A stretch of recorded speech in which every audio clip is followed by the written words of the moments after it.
I have a complaint against ancient cities. And it is such a big complaint that I am yoinking stuff from my masterclass in world building to talk about it in a Skizzlecraft episode. So hello everyone. Welcome to Skizzlecraft. I am going to sound like a social studies teacher for a little while. I hope I don't lose you all. So why do I have a complaint with ancient cities, other than the fact that they've killed me a lot? Well, to put in very plain English words, it's not a city. It's a monument.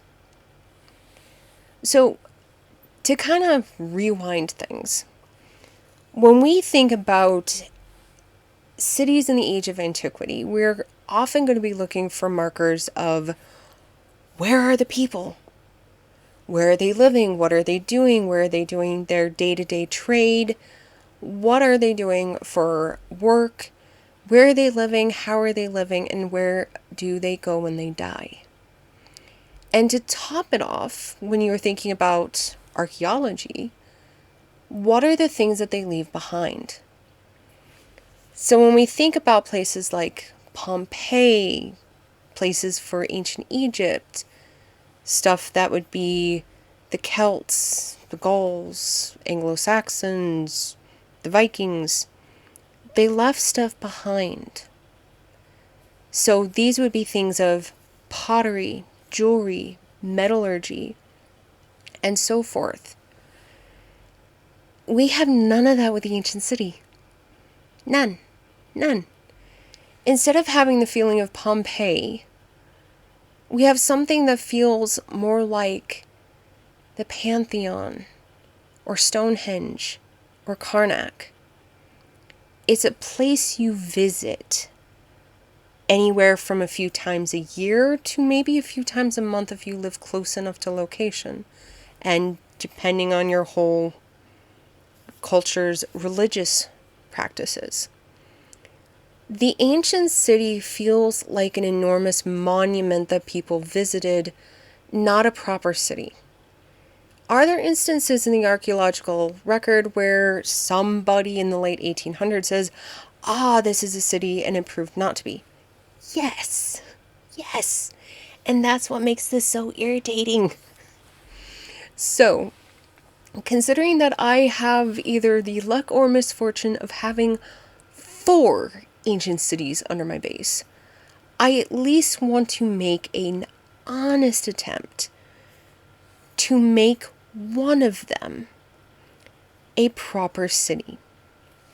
So, yoinking material from my masterclass in world building, I have grabbed a list of things that a city should have.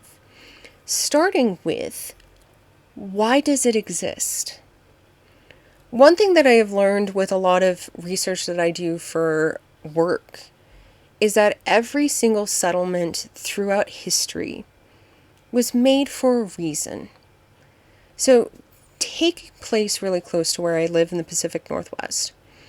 It was the summer fishing grounds for the Native Americans for thousands of years. First, it started with the white people making a fort, and then that fort turned into a town. And closer to the river, you would have a trading post, and then that trading post turned into a town. Settlements have a purpose for where they are. We have none of that with the ancient city. So one thing that I have been doing while exploring the resource world, exploring around my base, is I have been grabbing ore blocks.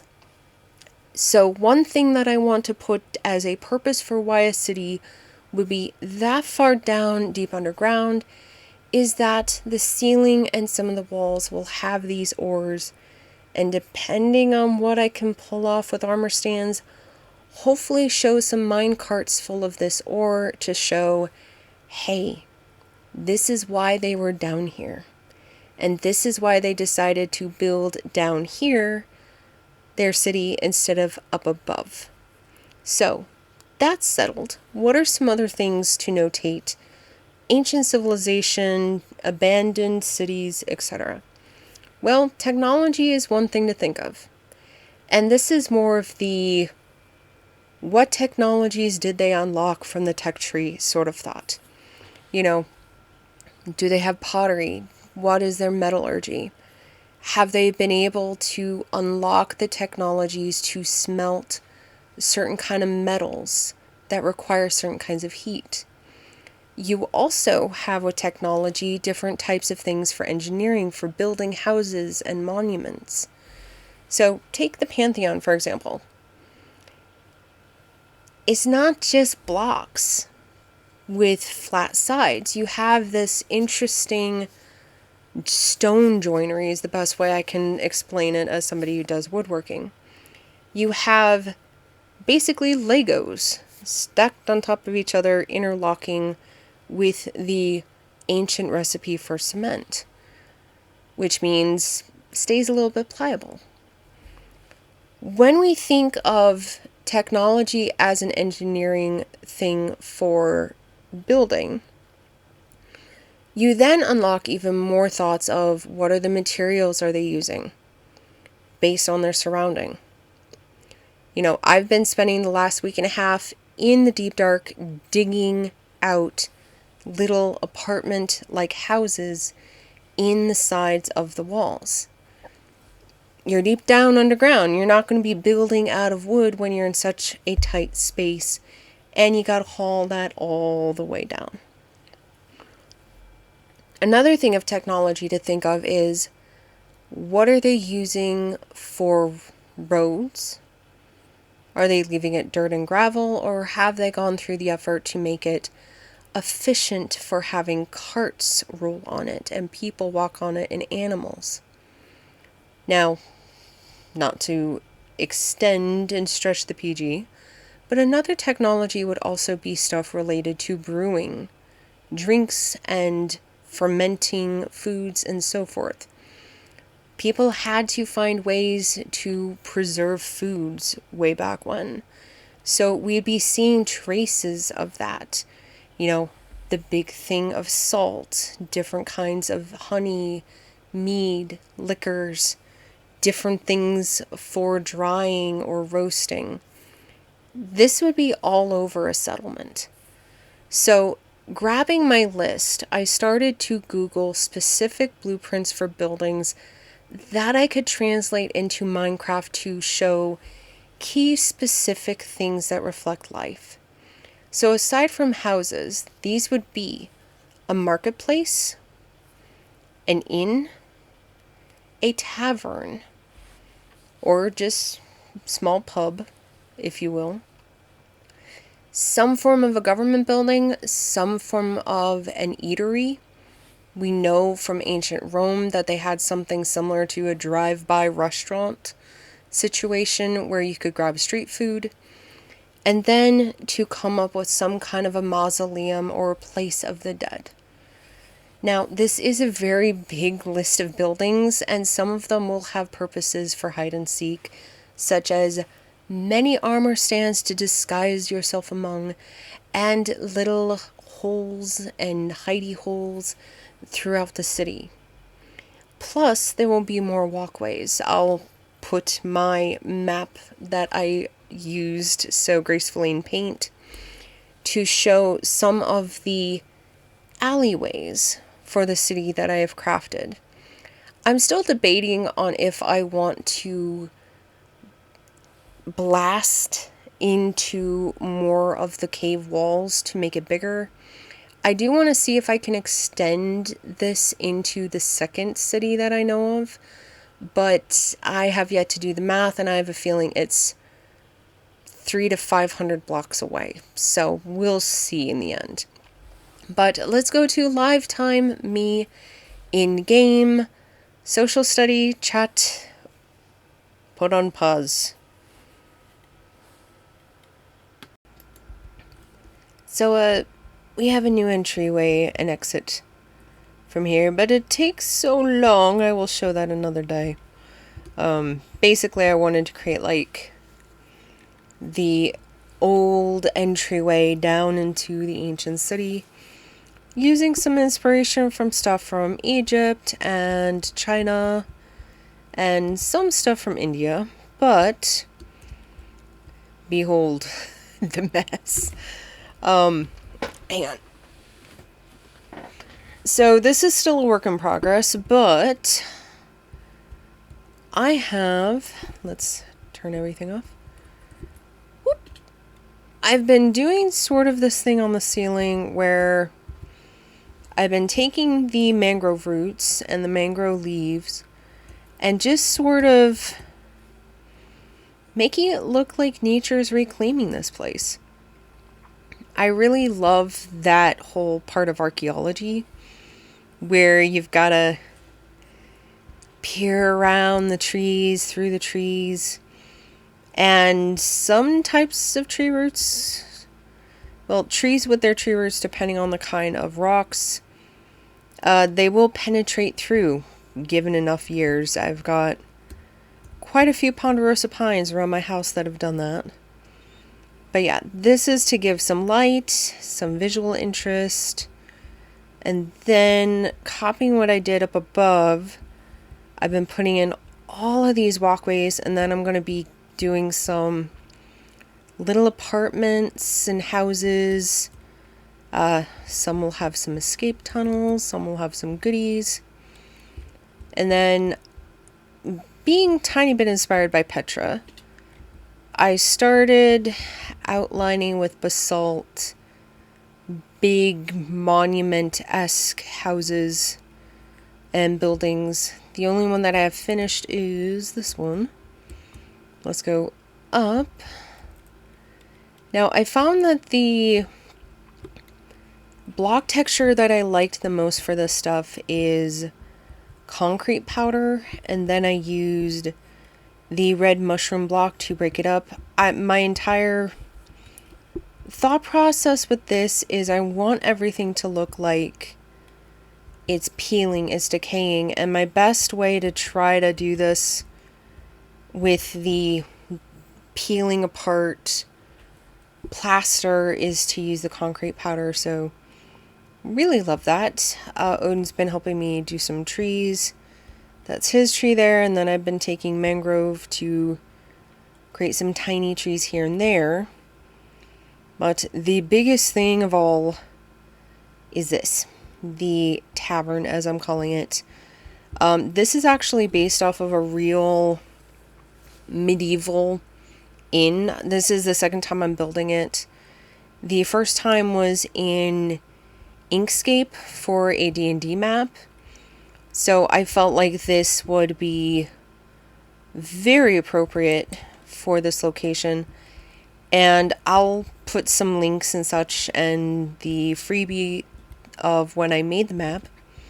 But yeah, the rooms are upstairs. The staircase is outside, and this is actually what was in that blueprint from the people who did the entire building sketch. But yeah, we've got some beds. I'm going to put some more beds in here. And then I will put some crap gear in here for the people who want to perhaps do hide and seek PvP as teams, or to be able to, see each other. And I'll put basic level enchants just so that they're shimmery so they can't hide the best. We have a stable, and I did dripstone for the floor because this kind of gives the feeling of a stable that's not been mucked out properly or has been tread on quite a lot. One thing I'm going to do, I need to be very, very careful. I want to get one of my skelly horses down here just for the ambiance, as they say. I tried to make a tent. I think I need to get banners to do the back half and then carpet for the flooring, but not the best, but not the worst either. And then I have a little cart, and depending on what's going on, it could be, wheel has fallen off, wheel is still attached. Finally got a warden farm going. So I've got a bunch of heads that I'm going to be putting around as sort of gargoyles, I guess is one way to think of it. More root structures. A cart that is fallen apart and the wheels have followed gravity down towards the lava. And I don't know, I want to carve this out a little bit more, but I don't want to make it any higher because wardens are 3 high. They can't get past that point. And many, many, many visitors over the last 48 hours have cheesed their kills of the warden by using that. But this means that this whole area back here is safe for people. Well, blast can't reach about here, I think it is. So again, this is kind of the safe area of the ancient city. And going into the more dangerous part, we have another pet warden. You won't be able to see him, and I'm not going to show him because he's very angry. Long story short, Odin wanted to see if we could get a mob head on the warden like we can for zombies and villagers and so forth, and we roped 2 people in, had kind of a couple's night out with that one, and sadly, nah, you can't do that with the warden. It would have been oh so fun if we could, but yeah. Everybody, meet Angry Warden G. Warden G is Skizzleman's warden that he did science with over on his solo server. So yeah, I figured that would be the best name to give him. I've continued with the roots and leaves and the glowstone. I'm going to just be popping this all over the place. And I like these little house faces. I'm going to keep copying them because I'm wrapping this walkway all the way around the ancient city. And the other thing, and I'll put my working map up, I've been making dozens and dozens and dozens of little escape tunnels. So if you're being pursued, which the game kind of entails, you have a way to escape without there being a corner. Or a dead-end corner, I should phrase it as. This is because the other day I got cornered by one of the wardens that spawned while I was building, and I had nowhere to go. So I've been just doing some diggy to make these little pathways, because it does make everything a little bit less scary, I will admit. Still quite anxious, but everything feels a little bit better. And let's walk over this way because I forgot to show. There is now a bubble vator. Odin made this one day and ceremoniously got stuck. I'll put the footage in right now. But yeah, we're approaching what's kind of like a laboratory. I'm going to copy the look of this for several more builds. The combination of the stone blocks and the deep slate blocks look gorgeous, intermingled with the skunk. I feel it dead. Oh, what's my health? Oh, I'm doing good. Server restart's about to happen, so I will pause this recording and be back with the rest of the tour and design process, well, in a minute.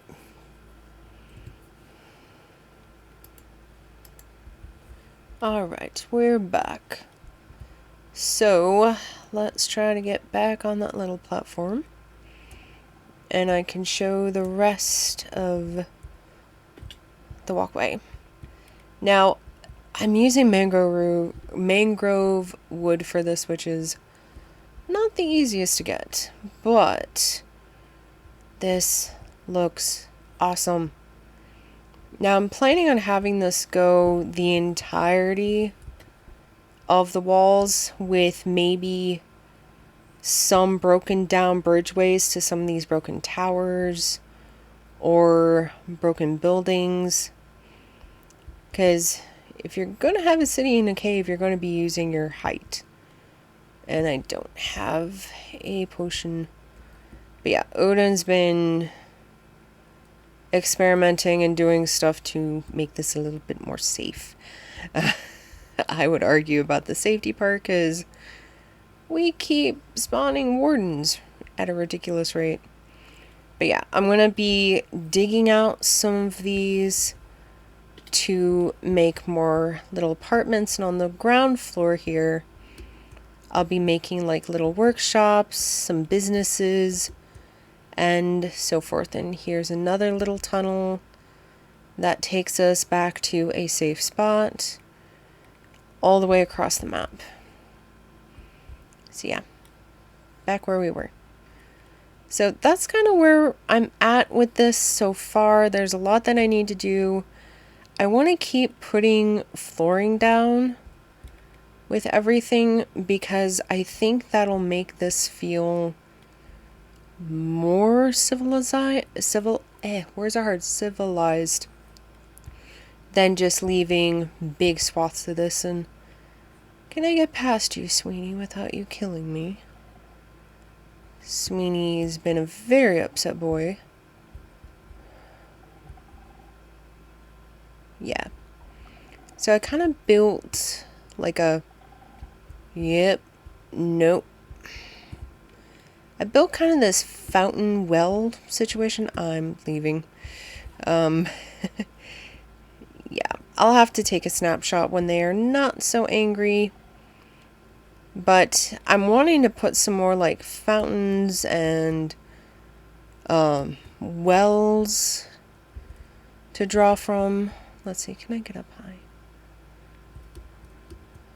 Yeah. Let's see. I want to show that off because I spent quite a bit of time doing that.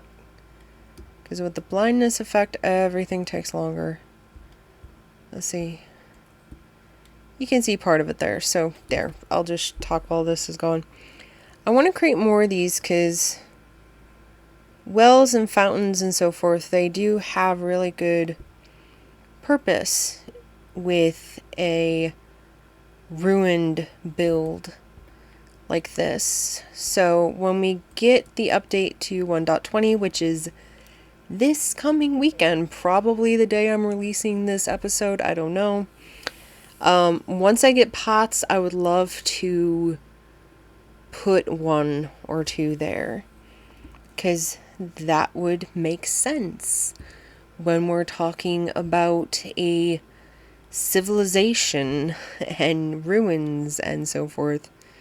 And I am just looking forward to having pots. Oh my gosh. My brain is like 98% history because of my job, so I love filling in all of these things that make this just feel like a real civilization build and not just monument that's plunked underground.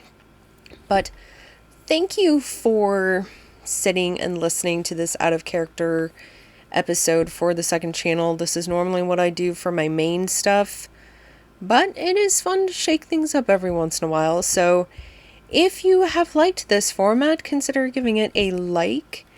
And if you want to see the end result of what this looks like, consider subscribing. I will be doing probably some more shorter format updates on how the build is going, plus showing a lot of montages of shenanigans in the ancient city. So thank you for listening in. I will see you next time. Bye-bye.